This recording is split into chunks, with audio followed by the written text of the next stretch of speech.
This show is psychotic. Welcome to the town of Smallville, where 14-year-olds are getting concussed, kidnapped, nearly molested, and murdered every episode by people with powers. And a junior student named Clark Kent has to deal with it all, while trying to keep his powers hidden from the world. Also while dealing with being destined to be Earth's savior, while crushing on one of the best-looking women of all time, while fighting his abusive cosmic spirit of his dead biological father who wants him to lead the world and abuses him, carves symbols into his chest and puts him through trials, all while he's in high school, all while also figuring out why his best friend is destined to try to kill him in the future.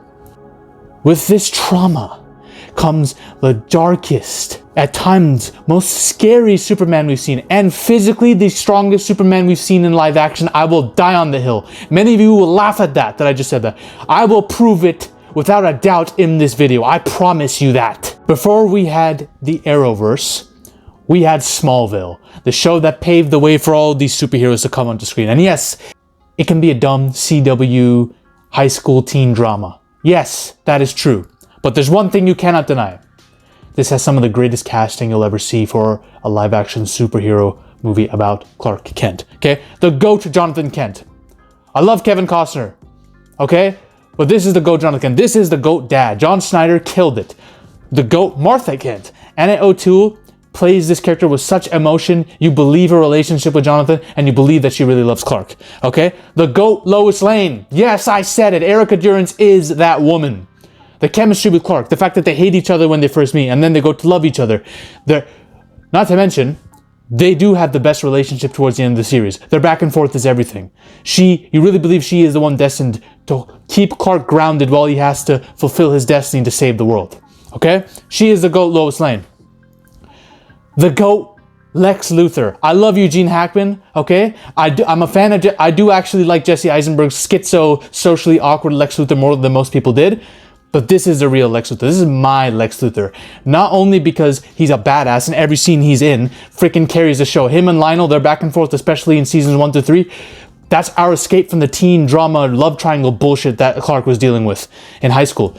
This is where the real shit of Smallville gets to. The writing, the dialogue is perfect. And then we get to see all facets of Lex. Crazy psycho whack job Lex who gets sent to an asylum because his dad is fucking with him. Scary Lex, who contemplates murdering his own father, and then he actually does later in the show. Big Brother Lex, the Lex we actually like, the Lex we root for, the Lex we want to see more of because his relationship with Clark, they start off as really good friends, best friends. It's amazing. They're borderline brothers. Evil Lex, when Lex personality splits and we see a glimpse of what true evil Lex has to hide. I am the villain of the story.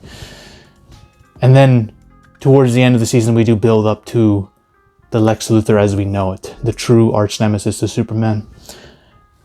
My favorite, General Zod. I love you, Michael Shannon, but this Callum Blue is that guy. He is elite in this role. He is so dramatic. He's a drama queen in this.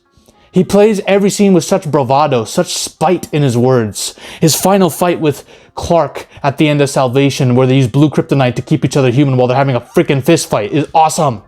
He screams to me that he is a military commander who wants to rule the world for his people. Now, I think Superman and Lois to solidify Tyler Hoechlin as the best live-action Superman. Henry Cavill, you never got to fulfill your potential as Superman. It's not your fault. After Man of Steel, the writing didn't do you any favors, okay? We never really got Henry Cavill at his best as Superman, in my opinion. Man of Steel was great. All right, he was really good in Man of Steel, but we never got to see him at his best. If you follow Tyler Hoechlin, I followed him ever since Teen Wolf. Yes, I watched Teen Wolf. Okay, leave me alone. You know that this guy was going to make a big Superman. This should be a surprise to no one. He is my favorite Superman. But in terms of Clark Kent, Tom Welling grew into this role. In the beginning, you can tell he's a very inexperienced actor. He's green compared to all these other actors like Michael Rosenbaum and Kristen Krug. But he grows into this role. You buy him. You relate to him. You will root for him. He's just a really nice guy who wants to do the right thing. He has human desires. He's crushing on a girl. He wants to play football so he can be accepted and not bullied like he is. You relate to him besides the fact that he's an absolute Chad who's destined to save the world. Other than that, you relate to him. And he's great. And then when he grows into the Clark Kent as we know, who works at the Daily Planet and is Superman, you love seeing that progression. His character is one of the best characters ever. Truly, this version of Clark Kent. I love Tom Welling is my Superman. This is my childhood Superman, okay? Now, Tom Welling does something else. We've seen glimpses of evil Superman, scary Superman, you know, injustice Superman. Henry Cavill showed us that with his scowl when he beats the shit out of the Justice League in an awesome fight scene. But he's very, and we don't get to see a lot of it, right? But we see him very one note. He has the same scowl. When Tom Welling plays bad Superman, I'm telling you, this dude is on another level. When he has red kryptonite, it turns him into the bad boy that all the girls want, right? He's charismatic, charming, he's confident, cocky, he's an arrogant asshole. He hits on girls, he has no problem flirting with Lana left and right, even though that's nothing that Clark would ever do. But with Red K, all his inhibitions are gone. He's like a drunk without the alcoholism, right? But when he snaps and he starts using his powers on people, that's when it gets scary. When his smile turns into a fucking nightmare. And he doesn't give a shit about anything, okay? Look at that face. When it's like he's fueling himself with cocaine. Look at that face. No other Superman we've seen in live action they don't look this scary. I'm sorry, guys. And that's just the tip of the iceberg. When we see Clark Luthor, Ultraman from an alternate reality come into the fray, and the Clark switch into worlds, and he comes into our world as a Superman, if he was raised by Lionel Luthor, this is a psychopath. He kills people. Okay? Not only does he kill people, he fucks with them too. Okay? There's a scene where he comes down from a ceiling and blasts his fist into the ground, shockwaving and sending Tess and Lois flying. So one is the woman of Clark's dreams, and the other one is a girl who, in their reality, Clark and his stepsister Tess are banging each other. This is how little this guy gives a fuck, okay? Tess is on the ground, hurt, and this is the one girl he cares about, and this is what he says. Get up, Tess. Get up! This guy shouts, this guy's the most red pill psychotic savage you'll ever see. He's a psychotic Chad. And if you fuck with him, he has no problem killing you, even the people he loves the most. He's cold-blooded, and he does it with a smile. Tom Welling plays this character so well, you're terrified of this dude when he's on screen. You're like, God damn it, bro, who's about to catch a stray right now, man? I don't feel this fear with any other Superman. Okay? Granted, we haven't seen a lot of Superman go evil, sure, but he's terrifying, and this is the most powerful version of the Superman character we're going to see. I'm going to get to that, right? Best episodes, in no order, okay? Commencement. He graduates, and on the same day, he unites the crystals of power and knowledge to create the one giant crystal that he throws and creates the Fortress of Solitude while there's a meteor shower attacking Smallville. It's a freaking crazy episode, and it's awesome, okay? We have the Exile and Phoenix, which are kind of like, I consider them both the same episode. He goes Red K, full Red K, starts picking up girls and taking them to clubs, buying Ferraris with money he stole from an ATM, robbing banks. He doesn't give a fuck. And then Jonathan Kent has to get powers of a Kryptonian to fight him, and their fight scene's great, and it's awesome, okay? Salvation, him and Zod have a final fight on top of a building in which he stabs himself and sacrifices himself in a Jesus Christ-like state, okay? Fuck. Vessel. Zod possesses the body of Lex. Clark is told by Jor-El he needs to kill the vessel before it's too late and an invasion happens. But Clark has to deal with the fact that he has to kill his best friend. And he he stabs Brainiac instead and opens a portal for Zod and gets sent to the Phantom Zone. Justice, our first glimpse at the Justice League. Pretty cool for what it was back then, I'll be honest, right? Cyborg, Aquaman, Flash? Like, holy shit. Transference, one of my favorite episodes ever, where Lionel and Lex switch, their spirits go into each other's bodies. Lionel possesses the body of Clark and goes full schizo. He starts going after underage girls. He starts fucking around with Lana and Chloe, flirting with them. Smells Lionel loves Martha. He starts smelling Martha's hair and shit. He's obsessed with Martha. He's fucking around with Lex. I'm telling you, Tom Welling, when he plays this character, he plays him so scary when he's not like Clark. Onyx. Two Lexes split, one good and one evil. You get a glimpse at villain Lex. You were right about me, Mr. Kent. I am the villain of the story. Shoots Mr. Kent in the leg, beats the shit out of Clark with kryptonite. It's fucking insane.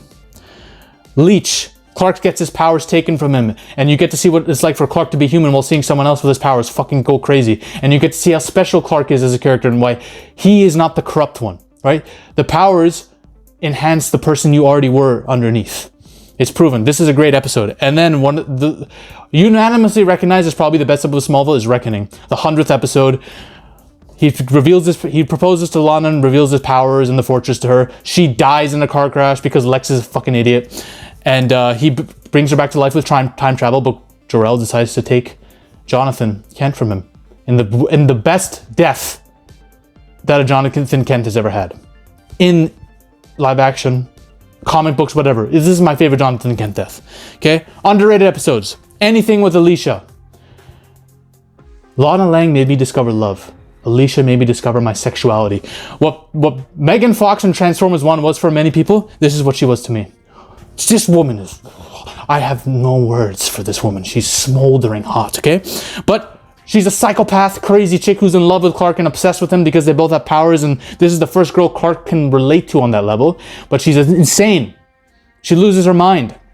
Tries to kill Lana. Poor Lana has PTSD every episode because of someone trying to kill her. And it's just, oh, it's so brutal when she dies. In her final episodes, she's framed for murder and almost trying to kill Lana. And the guy who frames her hangs her. And her body's found by Clark, who loses his shit. How does Clark not have PTSD? How does Clark not have a psychiatrist that he has to see after this shit, bro? It was the most brutal death any, like, special guest cast member, any of their characters, this is the most brutal death they've had. Okay? Especially to ALICIA. And this is when she's actually redeeming herself after the shit she put Clark through. Homecoming is also recognized as one of the best episodes. I believe it's overrated, okay? It's a lot of drama between Lois and Clark that doesn't need to be there. There's a cool scene with Brainiac cameoing in it, but it's literally a nostalgia bait episode, in my opinion. It's decent, but people say it's the best episode in the series. Not in my opinion. I think there's many better ones. I actually love this dude as Green Arrow. I think this is amazing casting. Before Stephen Amell, this dude as Green Arrow was that guy. He's like he is more accurate to the joke wielding, cocky Green Arrow in the comics, but he's also like Batman. He's pretty much just Batman in this. But they kind of ruin his character towards the end where he decides to kill Lex. What the fuck? Like, come on, man. And they do this, they have prepping you for the Felicity. CW has been obsessed with hooking Oliver up with the IT blonde girl ever since Smallville. Years, like almost years prior to Arrow coming into the fray. It's weird. They did this before and they do this again with Arrow. It's crazy. Chloe, I didn't like her at all in the first 2-3 seasons. Oh, Clark, you love Lana. You love Lana and you don't love me. Cries about this fucking relationship with Clark and Lana because she loves Clark. It's a love triangle. It's stupid. But after that, when she actually becomes more like the Oracle for Batman and has powers and she helps Clark, and she grew on me, I'll be honest. I like her a lot. I like Chloe. She's a very good supporting character. This show, it's crazy to me that she became the second, pretty much the right-hand man to a fucking sex cult leader. And if you've seen any of the documentaries on this, it gave me fucking shivers, bro. The fact that Allison Mack, and also Smallville's such a popular show, a lot of their actresses were getting recruited into the sex cult. Now, Allison Mack was the only one who went through with it. Laura Vandervoort and Kristen Krug didn't have Kristen Krug was a part of the MLM that was used to bring them into the deeper sex cult, but Kristen Krug left before DOS, the actual sex cult, the trafficking was established. Allison Mack was there through the whole thing. She was leading the sex cult under Keith Raniere. It's fucking crazy, man. I can make a whole video on that. All right? Laura Vandervoort is my Supergirl. Okay, I like Melissa Benoist. But first of all, she's one of the most beautiful women on earth, and she acts how I want Supergirl to act. She's very she's trying to be professional and stoic and strong, and Clark is kind of the one who has to make her open up a bit, you know? It's very interesting, their dynamic. I love her as Supergirl. She's also very hot. Okay. Lana. I need cocaine for this, man. Look at her. I have a love-hate relationship with this woman. Okay? Before Jessica Alba in Fantastic Four, before Keira Knightley in Pirates, before Margot Robbie in Focus, before Deborah Ann Woll in Daredevil, before Sophia Falcone, there was Lana Lang. I fell in love. This is love at first sight for me. I don't, every time I see her, I just get addicted to watching Smallville again, because this woman, she does things to me, and it's not lust. This is love. The only person I love, the only woman, the other actress that's done this to me is Ana de Armas in Blade Runner and in general. Okay? Maybe Katie McGrath as Morgana and Merlin. I will make a whole video on Merlin. If you know, you know. But this woman, I love her. The problem is she needs to fucking die. She needed to die so many seasons earlier. And she's not the only character that overstayed their welcome. But she needed to go. Okay? She has died and come back multiple times. She died in a car explosion. That should have been the end. But she came back, says a goodbye video to Clark after they go through drama again. Okay? Then she comes back in season 8. and they have relationship shit again. And then Lex has to end it by pumping her full of kryptonite. It's stupid. Okay? She was good in the first 4 seasons. And then she slowly started to erode over time. It's like all the concussions and the kidnappings got to her and she just became unbalanced. She loses all of her innocence by season 6. Nothing wrong with that, by the way. But the problem is this. People might like these two together. I do not. I find them very cringe. They go from being married and lying to each other every second to him pumping her full of hormones and making her think she's pregnant. Like, what the hell kind of show are we watching? Like, it's so grimy. It's like, goddamn, like, this is such soap opera leveled up. It's insane. And why does she get with Clark's worst enemy the same season that his father dies? Just a couple episodes after. It makes her unlikable. I get it. Clark is the one who broke up with her and he breaks up with her all the time. And Clark has a problem with lies. He's a very flawed character in this. Don't get me wrong. But come on, Lana. What is this? I get it. This chick she saw her parents blow up in a meteor shower. She has trauma, PTSD. It's gotten to her. She gets concussed every episode by a new attacker. You're getting to the point where you become the Felicity of the show. She was the precursor to what Felicity was on Arrow. Okay? Every bad episode, it's like almost all the bad episodes early on were revolving around Lana. She becomes a vampire in one pathetic episode. She does this thing where she does this flatliners thing where she uses flatlining as a drug to see her dead parents and she gets addicted to it after breaking up with Clark. She and Clark raise a kid in Ageless or for forever. She becomes a witch and has a kung fu crouching tiger hidden dragon fight with Clark. She casts a spell on people. Clark is dancing in a barn. That was kind of funny. It's just all the dumb shit revolves around Lana. Like, she needed to go. I love you, Lana. I love Kristen Kruk too. She doesn't age.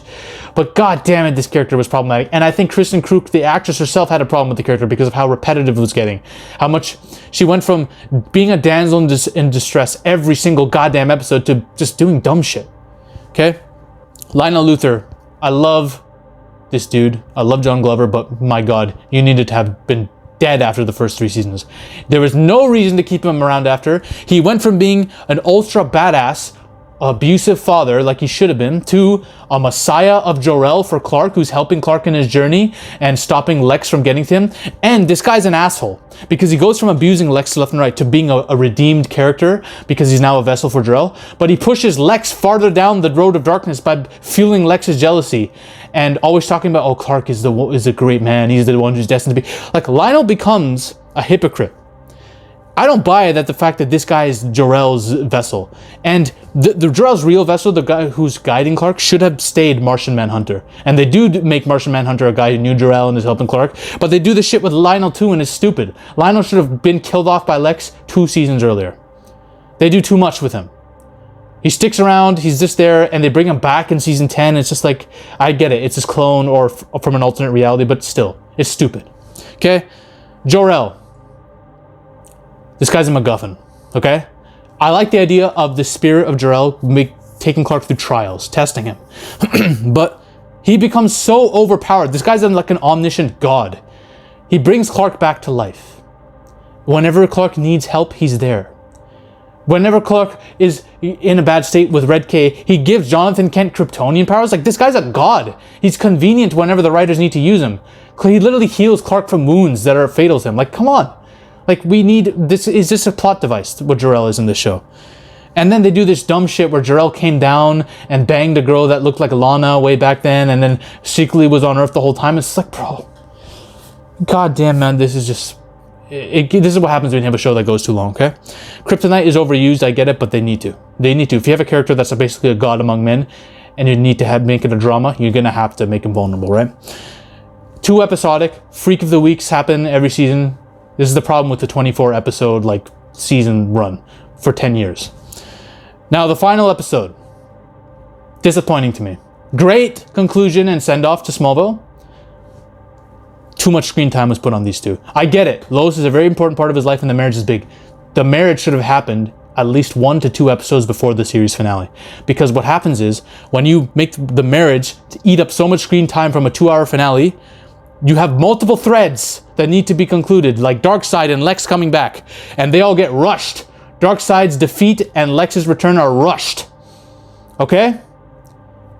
Because Lois and Clark need to have drama about their vows. What the fuck? 2 episodes you could have handled that, man. Soap opera bullshit. All that being said, it's very impressive that the writers have very short time between episodes to write and shoot and produce. It's not like HBO and all these shows today that are high budget and take 3-4 years in between seasons. Okay? This show didn't have that privilege. So we have to give it its flowers. It did something for 10 years that many shows are not able to do. It's better than most of the Arrowverse shows, okay? Batwoman? Come on, man. Smallville. Supergirl? Come on, man. Smallville is beyond those. Legends of Tomorrow is a really fun show. Legends of Tomorrow is a really fun show, but Smallville is better. Flash, the first 2 seasons, great. After that, bombs. I can't even watch Flash after the first season. Some people say season 3 is good too. Not to me, bro. It's the same bullshit. Savitar, another speedster that was Barry all along. His twin, we knew that all along. Bullshit. You could argue Arrow at its peak was better than Smallville. I would agree. Season 2, season 1 of Arrow, season 5 of Arrow with Prometheus, and many people don't really talk about that much. And they had really good villains. Okay? We have to give, like, Arrow was good. Then season 4 of Arrow is one of the worst seasons of television ever made, though. No season of Smallville that's bad has ever been that bad. So it's almost neck and neck. And then Superman and Lois, listen, that's the definitive Superman to me. So we have, Arrowverse did give us some really good shit, but Smallville has aged well. This is physically the strongest Superman we've ever seen. I'm gonna prove it right now, okay? I can't say anything about Christopher Reeve reversing time by spinning over the planet. Stupid, ridiculous shit. I got nothing to say to that. That is an OP power. But let's talk about experience first. Clark knows how to fight. While he was 14, he was fighting people with electricity powers, freezing powers, super speed, werewolves, cannibals, time stoppers, reality warpers. Every meta-human power you can think of, this guy was fighting in while he was in high school. He has heart. He has that dog in him. He fought Kane from WWE, a phantom. Got the shit beat out of him. And this show gets bloody. Brutalized did Clark get. You don't see this kind of violence in the Arrowverse. Rarely do you see it now. Clark comes back and beats his ass, almost kills him. He does kill him by accident. He uppercuts him into oblivion, and he stabs himself with his own stake. He fights Batista. Zod, who possesses Lex, they have a fight in the woods. Clark is getting thrown across trees and punched into the floor, but he outsmarts Lex. That's another thing. He's got fight IQ. Doomsday. Look how many people struggle with Doomsday. Look at Henry Cavill needs Wonder Woman and Batman's help to fight Doomsday. This dude got his ass whipped by Doomsday, grabs Doomsday, shoves him into the Earth's core. Kind of a dumb way. It was a very anticlimactic fight, very dumb fight. Clark is dealing with this shit on his own, and he's not even Superman yet. They introduced the death of Superman before Clark became Superman. Smallville got crazy at one point, right? All right. He fights Bizarro at like 19, 20 years old and gets his ass whooped by a kryptonite-fueled Bizarro. Uppercuts Bizarro to death almost with one light of sun on him. That's how powerful Clark gets, okay? And the most powerful feats are here. Darkseid in this show is not like he is in the comics. In the comics, he's like a physical being that's like Thanos. He goes blow for blow with Clark, right? Darkseid in this is the manifestation of darkness in the universe. He's like Sauron. He's like a dark cosmic spirit. In some ways, he's more powerful because he possesses people and he just has like, he curses people with their essence. He can take you over.